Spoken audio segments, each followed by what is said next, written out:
Hi hello welcome to Shashiram vlogs. ఈరోజు chicken చాలా సులభంగా ఫ్రై చేసుకుందామండి. ఎలాంటి డీప్ ఫ్రై లేకోకుండా సింపుల్గా చేసుకునేటటువంటి చికెన్ చూపిస్తానండి. గ్రేవీ లేకుండా ఫ్రై లాగా. ఇది పప్పుచారు కానీ పల్చటి పప్పు కానీ ఉంటే దానికి పక్కన చికెన్ బాగుంటుందండి. ఇది సింపుల్గా చేసేసుకోవచ్చు. వంట రాని వాళ్ళు మగపిల్లలు ఉన్నా కూడా ఎవరైనా అప్పుడప్పుడు చేసుకోవాలనుకుంటే ఈజీగా చేసుకోండి. ఇది ముందుగా స్టవ్ వెలిగించేసి ఒక మందపాటి గిన్నె పెట్టేసుకోవాలి. మందపాటి గిన్నె పెట్టుకొని అందులో ఆయిల్ వేయాలి. ఆయిల్ వేసేసి ఆయిల్ వేడెక్కాక సాజీరా కొద్దిగా వేసేసి ఒక 4, 5 ఇలాచీలు, ఒక 2, 3 లవంగాలు ఇవన్నీ కూడా తాలింపుకు వేయాలి. వేసిన తర్వాత అవి చిటపట్లాడతాయి కదా, అంతలోపు మనం ముందుగానే సన్నగా ఒక 2 ఆనియన్స్ కట్ చేసి పెట్టుకోవాలండి. తర్వాత ఒక 4, 5 పచ్చిమిరపకాయలు పొడుగ్గా చీరేసుకొని పెట్టుకున్నాను చూడండి. అలా ఉల్లిపాయలు మాత్రం సన్నగానే కట్ చేసుకోండి, పొడుగ్గా కట్ చేసుకోవద్దు, బాగుండదు. పచ్చిమిర్చి చిటపట్లాడిన తర్వాత ఆనియన్ మొత్తం వేసేసేది. ఆనియన్ అంతా వేసేసి ఆయిల్లో ఒకసారి బాగా కలిపేద్దామండి. ఇప్పుడు నేను చెప్తూ ఉంటాను, ఆయిల్లో వేసేసిన తర్వాత ఆనియన్ బాగా మగ్గిపోవాలంటే ఉప్పు వేసేయాలని. అందుకే ఉప్పు కూడా వేద్దామండి. కల్లుప్పు రుచికి తగినంత ఒకేసారి వేసుకున్నా కూడా సరిపోతుందండి. వేసేసి కలిపేసేయాలి. తర్వాత మనం ముందుగానే చికెన్ని బాగా కడిగేసి శుభ్రంగా నీళ్ళంతా కూడా గట్టిగా పిండేసి పెట్టుకోవాలండి. తర్వాత ఇప్పుడు పసుపు వేద్దామండి. అందులో పసుపు వేసేసి కలుపుదాం. పసుపు వేసి ఒకసారి అలా కలిపేసుకున్న తర్వాత చికెన్ వేసేసుకోవాలి. వేసుకుంటే చికెన్ బాగా అందులో వేసినప్పుడు చికెన్ అంతా కూడా వాటర్ వదిలేస్తుందండి. వాటర్ వదిలితేనే మనకు టేస్ట్ బాగా ఉంటుంది, స్మెల్ రాదు. స్మెల్ అనేది పోవాలి చికెన్లో అంటే మాత్రం ఉప్పు పసుపు వేసేసి ఆయిల్లో తర్వాత కడిగి శుభ్రం చేసుకునేటువంటి చికెన్ ఉంటుంది కదా, ఇది 1 కేజీ చికెన్ అండి, 1 కిలో. ఆ చికెన్ అంతా కూడా అందులో వేసేస్తున్నాను.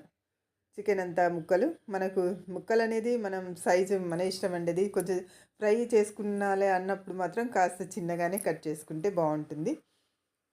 డీప్ ఫ్రై కాదు కదండి, ఇది హెల్త్కి కూడా మంచిది. ఆయిల్ ఏం పూర్తిగా డీప్ ఫ్రై చేయట్లేదు మనం, కాబట్టి హెల్త్కి మంచిదే.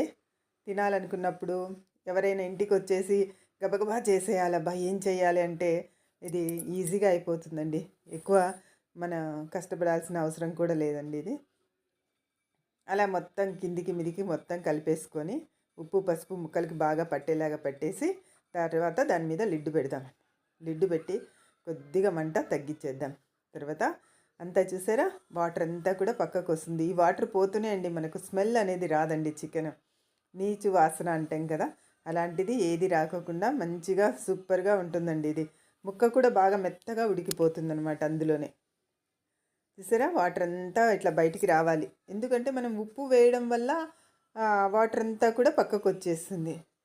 అంతా కలిపేస్తూ ఉన్నాను. తర్వాత ఆ వాటర్ అంతా ఇంకిపోయే వరకు అలా చేసేసి తర్వాత మనం కారం తగినంత కారం వేసుకోవాలి. 2 స్పూన్లు వేసానండి, కిలో అంటే అంత మాత్రం పడుతుంది. తర్వాత గరం మసాలా పొడి, ధనియాల పొడి వేసేస్తూ ఉన్నాను. చికెన్ మసాలా కూడా మనం వేసుకోవచ్చండి. వేసేసుకొని ఈ 3 తర్వాత ఒకసారి బాగా కలిపేద్దాం. ముక్కలకి పట్టే విధంగా అంతా కూడా కలిపేసుకోవాలి. ముక్కలకి పట్టేలా కలిపేసుకొని కొద్దిసేపు అలా వదిలేస్తాం. తర్వాత అల్లం వెల్లుల్లి పేస్ట్ వేసుకుందామండి. 1 స్పూను 2 స్పూన్లు. చిన్న స్పూన్ అయితే 2 వేసుకోండి, ఒకటి పెద్ద స్పూన్ అయితే 1 స్పూన్ సరిపోతుంది. వేసేసి ముక్కలకి బాగా పట్టించేసి కలిపేయాలి. కలపడానికి మాత్రం కింద నుంచి బాగా కలిపితేనే అండి ప్రతి ముక్కకి పడుతుంది. మూత పెట్టేసినామంటే చూసారా దగ్గరికి అయిపోయింది. నేను ఇంకా వేరే ఏమీ కూడా వేయలేదండి అందులోకి. మన మసాలాలు ఇంకా టమోటా గ్రేవీ ఇలాంటివి కూడా అవసరం లేదండి. కసూరి మేతి కాస్త దగ్గరగా అయిన తర్వాత అలా నలిపేసి వేస్తున్నాం. చుక్క ఆయిల్ కూడా ఉండదు కాబట్టి బాగుంటుందండి ఇది. అదే చెప్తున్నాను కదా, పక్కన మనం ఫ్రైలాగా చేసేసుకొని పప్పుచారు లేదా పల్చటి పప్పు ఏదైనా ఉంటే సూపర్ టేస్టీ. కొత్తిమీర లాస్ట్లో పైన డెకరేట్ చేసేసుకుంటే సూపర్ టేస్టీగా హెల్తీగా ఆయిల్ తక్కువగా ఇలా చికెన్ చేసుకొని తినొచ్చండి.